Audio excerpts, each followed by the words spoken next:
Hello everybody, this is Alrighty Then, and today I am doing a review on a dash cam that I picked up at Walmart. It is the CL-3004WK. It's made in China and I guess it's distributed by pilotautomotive.com. Pilot Automotive. It ranges anywhere between $25 and $39. I had the previous dash cam from Costco. I had to return that one because they kept on giving me these power problems. Well, this little camera has a good solution because it uses a different power plug, which is what I like, and I hope to talk about it as well. But it's got some cool features. You can use it in your vehicle, on a motorcycle, on a bicycle, or ATV. So it's kind of multi-purpose. It's a little bit like a GoPro.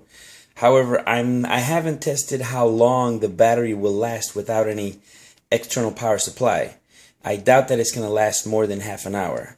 So if you're planning on using this on your bike or motorcycle, you might want to have an external battery pack in order to power it while you're out doing your excursion thing. So you can always get one of those little external battery packs, plug them in, and you're good to go. So now I'm going to go ahead and open the box and show you what's inside.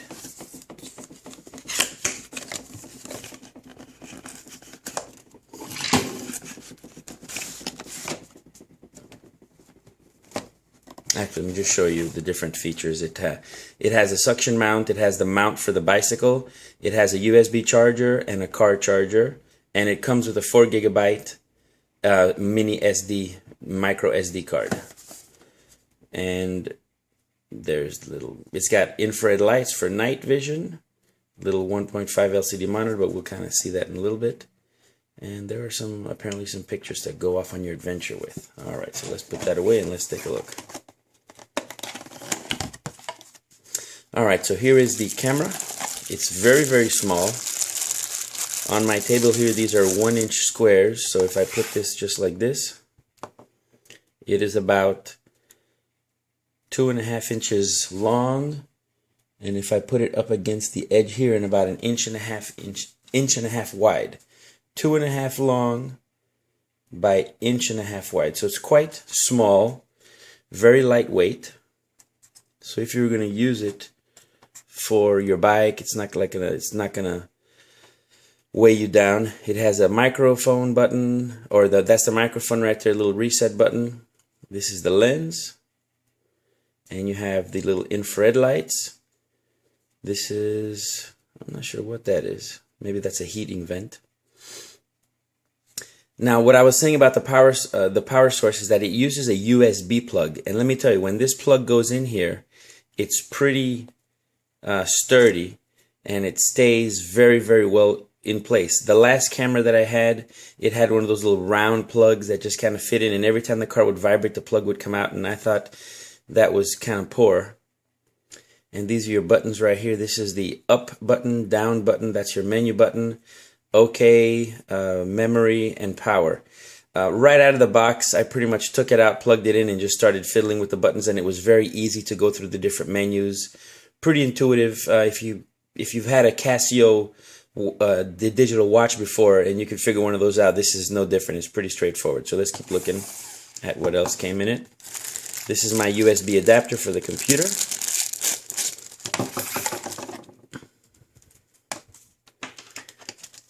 And that's about 33 inches long, the little cable. Alright, so it's got a good length to it. This is my suction mount for the car. And it works pretty well, the suction mount. And when you loosen this, it can articulate rather well, and it just mounts to the back of the camera. And it just slips right in to the groove, like so. Okay, and then you just kind of suction it. It also has a flip mode, so if you're mounting it on your dash this way versus on your windshield like this, you can flip the video, so it can go either way, this way or that way. Let's see what else is in the box. We have a power cord. Now the good thing about the power cord is that it's very long. So if you wanted to route this through the windshield, across the header, down the column, and over your dash into the power, that'd be fine. It's got long, plenty of cable for you to do that. I would say at least 6 feet of cable. That's the power cord. And again, this USB fits really tight into the camera so it doesn't go away. And this is your bicycle mount. That's your bike mount right there. Again, it articulates so you can put it in whatever position you want. Okay? And it comes with instructions. You can go to pilotautomotive.com to get your instructions. To show you how simple this camera is, this is the first page which tells you what all the buttons are. Okay, so according to number 6 is the speaker. So it has a speaker so you can listen to your... so that little thing that I said I didn't know what it was before, that's the speaker. So that's the speaker right there. This is it, people. One page of instructions tell you about the battery. It says that it takes about an hour and a half for the battery to charge. However, I don't know exactly how long the battery is going to last, as I've said before. I would say maybe half an hour, because the camera's pretty lightweight, so I don't imagine that the battery inside it is very heavy or very substantial. And you have your little micro SD card right there. Okay. So it has about 3 pages of instructions. The rest are in Spanish and I think French. Okay, so that's about it for instructions. Super easy. So let's take a look at it real quick. Let me put this aside. Let's flip it over. So when you turn it on, you're going to hit the power button. And there it goes. Let me see if I can get a little bit closer. There we go. So as you can see right now, it's on 1080 HD. It loops with a 4 GB card. It has a 14-minute recording time, and you can set the loop to continuous, so it'll do 14-minute loops all at one, or 1-minute loops, 2-minute loops, or 3-minute loops. It does a date and a stamp sign.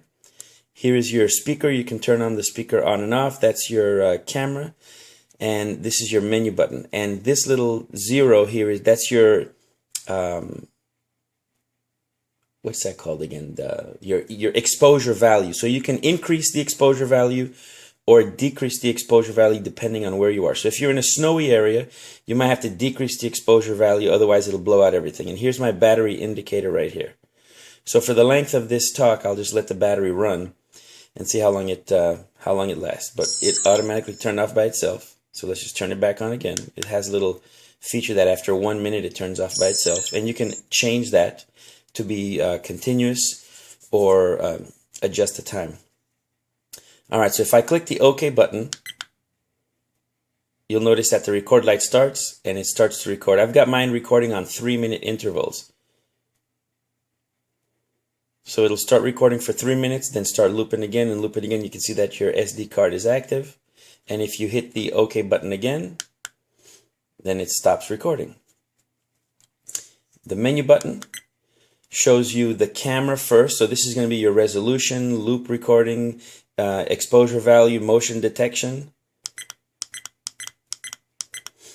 Audio, so you can make this little machine not make noise or not when you click the buttons. You have a date stamp, the G sensor. So the G sensor will automatically capture your video if you should get into an accident, and you can increase the sensitivity of the G sensor or decrease. So if you're on a bike, you might want to increase the sensitivity. Otherwise, every bump you take, it's going to want to record. In your car, you might want to decrease it. It all depends. So you have the audio for the speakers on and off, or whether you want it to record or not, the date stamp, the G sensor, the button sounds, and we're back at resolution again. If you hit the menu button one more time, it goes to the neutral, the regular panel, the regular screen. If I click the menu button once and click the menu button twice, then I go to my next area, which is the settings to how to set the date and time. And then with the arrow buttons, I can go down and do my auto power off or leave it on all the time. I can change my language. I believe it has about 5 different languages. The light frequency goes from 50 Hertz to 60 Hertz. It has a little screensaver Image rotation is in case you're going to use it upside down or right side up. You can format the SD card, and this will reset the camera back to the default settings. And then you can view your firmware version. If I hit the menu button again, I go back to the home screen, which if I click OK, it'll start recording. Now you can also stop the recording. If you hit this button here, the M button, you can also, that goes into the camera mode, and here you can take pictures. See that? You hear the sound? And that's at 5 megapixels. You can see right here it says 5 megapixels. If you click the little M button again, it goes to the play. So now you can actually play the video that you've been taking, or the pictures. And here you are, the 2 pictures that I took. If I hit the menu button again, it goes to video. So let's hit that M button again. I hit M, it goes to the camera where I could take pictures. So that toggles between video and camera. If I click it again, that'll toggle between playing your video, and if you click it again, you can actually see the pictures. Alright, so let me show you how easy it is to plug it into your computer, and so you can see some quality of the video. So obviously I've used this a little bit. I'm just going to turn it off for a second. Actually, you can change it to night mode with the power button. And these are different ways to change it to, if you're at night, you can put the night mode on and the infrared lights actually turn on. They're actually on right now. That's why they're blue. See that? I'm not sure how effective they are, but let's do a test. Let me show you right now. So right now there is just a little bit of background. Oh, let me turn it on. Right now there's just a little background light on me. And what I'm going to do is I'm going to switch it to infrared mode to see what that looks like. So this is regular mode. And if I click the power button just once. Whoa, don't shake the camera. If I click the power button just once, it turns on the infrared lights. And from a close distance, it looks pretty good.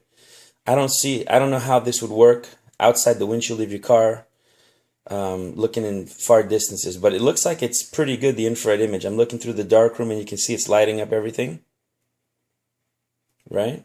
A washing machine. And without it, it's pretty much very, very dark. So let's take a little detail there. With the light, it turns on, I can see a lot of stuff. So the infrared light appears to be pretty good. All right, so with the supplied cables, I'm going to go ahead and connect this to the computer. So again, the USB is going to go right in here. And you simply plug it into your computer. And this is a Mac, as you can see.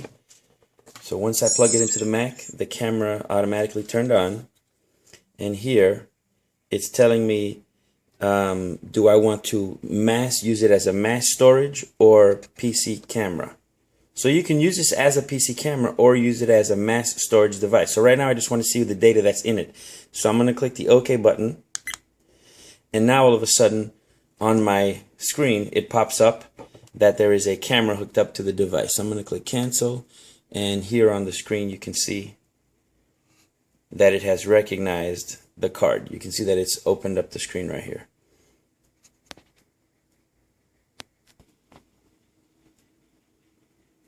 Alright guys, so I'm connected to my computer. I'm going to go ahead and click right here on the SD volume. And you can see the DCIM file, and there is my recording, and here are all the files that I've taken, and they are all in AVI format. The pictures that I took are JPEG format, so you see they're all AVI and JPEG. So if I double click on one of them, it should just open it up, and I think it's going to use QuickTime. And there it is. This I was parked picking up my son, and if I hit the play, the audio is strictly just to show you what it sounds like.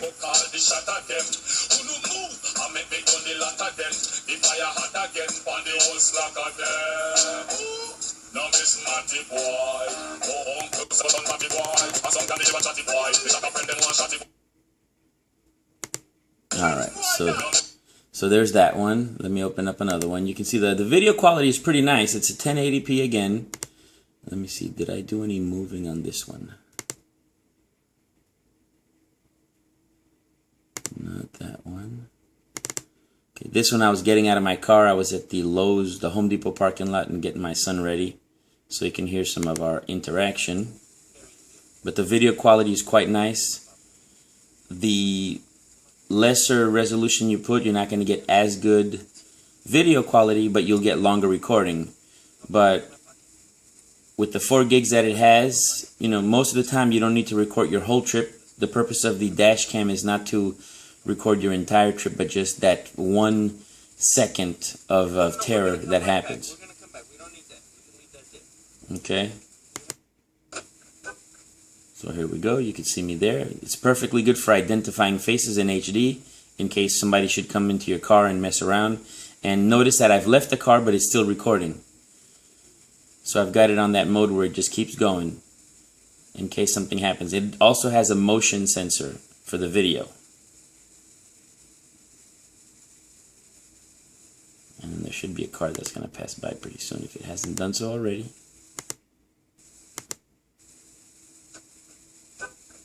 And we're back. Oh, here it comes.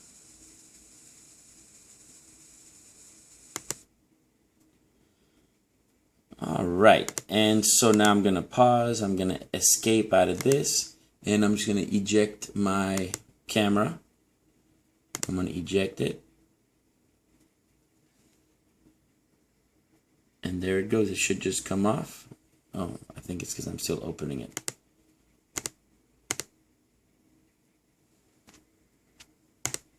Okay, there it goes. So in conclusion, my final thoughts are that this little dash cam for $39 that I paid for, the 42 with tax, is well worth the investment. If you wanted to increase your recording time, you could put a bigger SD card in there. I do have a 32 gig that I had used on my old one that I still have that I could put in here. But technically, or for the most part, you're just going to be recording, usually when you're using a dash cam like this, for the purpose of dash cam to record accidents and things that happen. You just need those couple minutes for the incident to happen. Most of the time, it's over pretty quickly. However, if you are ever in a situation where the law might be, questioning you, you can always turn the camera around and record what's going on. So then you might want a bigger SD card, and also you might want to change the recording mode to continuous. That way it doesn't stop.